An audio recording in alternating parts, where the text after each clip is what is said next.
The sun doesn't shine every day. The storms will come. There are times when the nights will be long and dark and you will be alone. There will be times when the darkness seems to consume everything. But don't let it consume you. That's anxiety. Stop. You're not where you think you are. Your map isn't producing the desired outcome. It's wrong. What should you do? You don't know. Stop. Because if you don't know where to go, there's no point going anywhere. And then what? Prepare. That's anxiety. Stop. Prepare. Well, people hate that because, well, for obvious reasons. Prepare. For what? Everything. Very, very demanding psychophysiologically. And that's also something that's really worth knowing. It's like anxiety isn't just a psychological state that's unpleasant. It's like you're revved up and you're burning resources like mad. And you're in a biochemical state such that's optimized for quick action, but that's toxic if you inhabit it for any length of time. So not knowing what to do, that is not good. And it isn't just that it makes you feel bad. It's you're running your machinery faster than you can replenish it. For some reason, there is this facade that life should be full of happiness and without its suffering, which actually makes us suffer even more. Because when we get sad or something bad happens, we do not only feel bad about the thing itself, but we also feel bad because our life is not the way it is supposed to be. Not realizing suffering and sadness is just a part of life, and they're inevitable. Unless you learn your lesson, it will keep hurting. Not only it will never stop, it will also keep increasing the amount, so you won't get used to it. And it doesn't matter how you get knocked down in life, because that's going to happen. All that matters is that you got to get up. You have to get up. Whatever experience you're having right now, it has not come to stay. It has come to pass. Sometimes you have to just back up and go within yourself and pray and meditate and recharge your batteries. Go away, clear your head, and then come back and look at it from a different vantage point. Don't operate while you are under the spell or the effect of what's going on.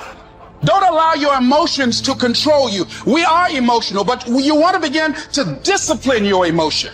If you don't discipline and contain your emotions, they will use you.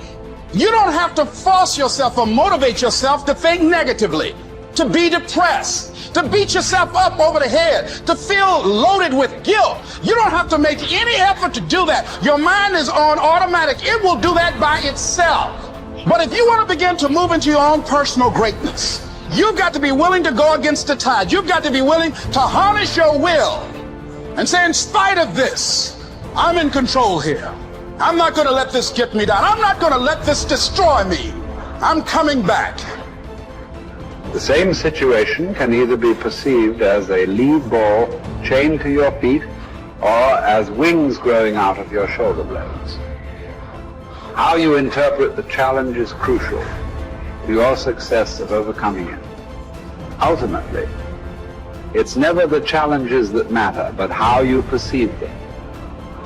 If you work at that which is before you, following right reason seriously, vigorously, calmly, without allowing anything else to distract you, but keeping your divine part pure, as if you should be bound to give it back immediately. If you hold to this, expecting nothing, fearing nothing, but satisfied with your present activity according to nature, and with heroic truth in every word and sound which you utter, you will live happy.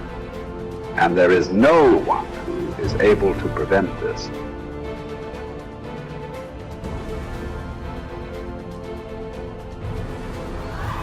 We are all bound by this oath to bear the ills of mortal life and to submit with a good grace to what we cannot avoid. So the spirit must be trained to a realization and an acceptance of its lot. It must come to see that there is nothing fortune will shrink from. There's no ground for resentment in all this. We've entered into a world in which these are the terms life is lived on. If you're satisfied with that, submit to them. If you're not, get out, whatever way you please. The happy man, therefore, is he who can make a right judgment in all things. He is happy who in his present circumstances, whatever they may be, is satisfied and on friendly terms with the conditions of his life, that man is happy, whose reason recommends to him the whole posture of his affairs. How do you bear the suffering that is at the crux of life without becoming tempted and embittered? That's really, really difficult. Now, someone might point out, go ahead and be bitter, see where that gets you. And if you have any sense, and generally people have at least some, they know that being sick and bitter is worse than just being sick. And that being right, it's worse, but it's very hard temptation to avoid. Sometimes you want to be bitter just out of spite in some sense, because things are so terrible. All you've got left is your willingness to shake your fist, and say, well, really? Is this like this many poisonous snakes? Really? That's like, maybe I could have learned with just 1 or 2, not 100. And so, but we're all stuck with that. And I think we're stuck with it at every level of our life in some senses. How do we maintain a high order moral orientation in spite of suffering and malevolence? Do you think that the man has any thought of mending his ways who counts over his vices as if they were virtues?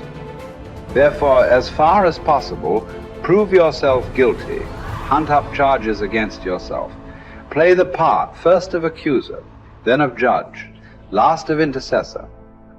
At times be harsh with yourself. Set yourself free for your own sake.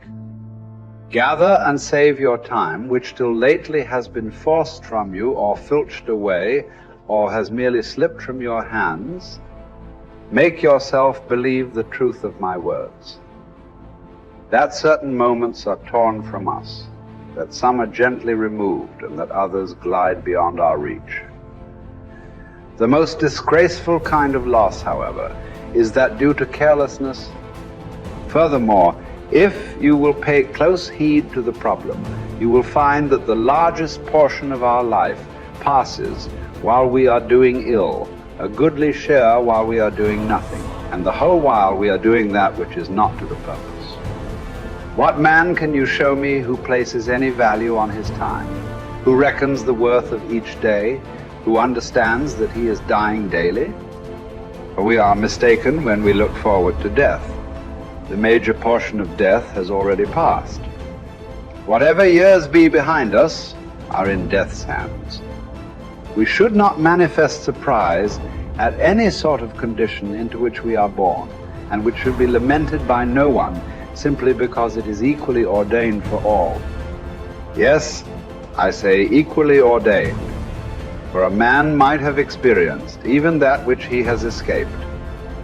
And an equal law consists not of that which all have experienced, but of that which is laid down for all. Be sure to prescribe for your mind this sense of equity. We should pay without complaint the tax of our mortality. If you're looking for certainty, the reality of suffering is certain. I mean, what do you accept as evidence above all else? That's a good question. That's a hard question. But I would say pain is up there. It's very difficult not to believe in the reality of your own pain. It's somewhat easier not to believe in the reality of other people's pain. That's not so easy either, but it's your pain seems to be undeniably real. And so it does beg a question, which is, if pain is undeniably real, is that which overcomes pain even more real? And I think that's, in some sense, that's the idea that lurks behind the idea of the resurrection.